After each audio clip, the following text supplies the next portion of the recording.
महाराष्ट्र में auto, taxi और cab चालकों के लिए मराठी भाषा के ज्ञान को लेकर मुख्यमंत्री देवेंद्र फडणवीस ने अपना रुख स्पष्ट किया है। उन्होंने कहा कि सरकार का उद्देश्य किसी पर भाषा थोपना नहीं, बल्कि आम लोगों की सुविधा के लिए चालकों को मराठी की कार्यात्मक जानकारी देना है। साथ ही उन्होंने भरोसा दिलाया कि भाषा के आधार पर किसी के साथ अन्याय नहीं होने दिया जाएगा। महाराष्ट्र के मुख्यमंत्री देवेंद्र फडणवीस ने कहा, सरकार हिंदी भाषी लोगों को मराठी भाषा का विशेषज्ञ बनाने की कोशिश नहीं कर रही है। उनका कहना है कि ऑटो, टैक्सी और कैब चालकों को केवल इतनी मराठी आनी चाहिए कि वे यात्रियों से सामान्य संवाद कर सके और दैनिक कार्य सुचारू रूप से कर सके।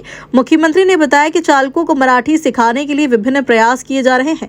उन्होंने कहा कि भाषा सीखने की समय सीमा को अब तक 3 बार बढ़ाया जा चुका है ताकि सभी को पर्याप्त अवसर मिल सके।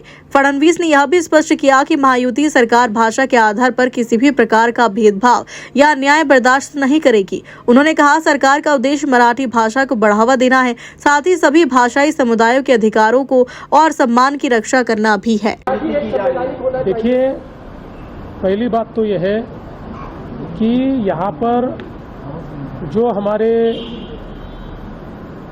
भाई लोग, हिंदी भाषी भाई लोग जो यहाँ पर टैक्सी या ऑटो चलाते हैं, उनको मराठी का एक्सपर्ट बनाने का कोई कारण नहीं है। उनको उनके काम जितनी मराठी आनी चाहिए, काम चलाओ मराठी आनी चाहिए, इस प्रकार का ही आग्रह किया गया है। और उसमें कोई भी इस प्रकार की सख्ती नहीं है। उनको सिखाने का प्रयास चल रहा है। अभी भी 2 बार लोगों ने समय बढ़ाकर मांगा तो समय बढ़ाकर दिया गया है। अभी भी तीसरी बार भी समय बढ़ाकर दिया है। और आगे भी अगर ये मांग आएगी कि हम सीखना चाहते हैं, हमको समय बढ़ाकर दिया जाए, तो समय बढ़ाकर दिया जाएगा। हमारी भारतीय जनता पार्टी की सरकार और हमारी बीजेपी, शिवसेना, राष्ट्रवादी की महायुति सरकार भाषा के आधार पर किसी के साथ अन्याय नहीं होने देगी। भाषा के आधार पर किसी पर अन्याय नहीं होगा।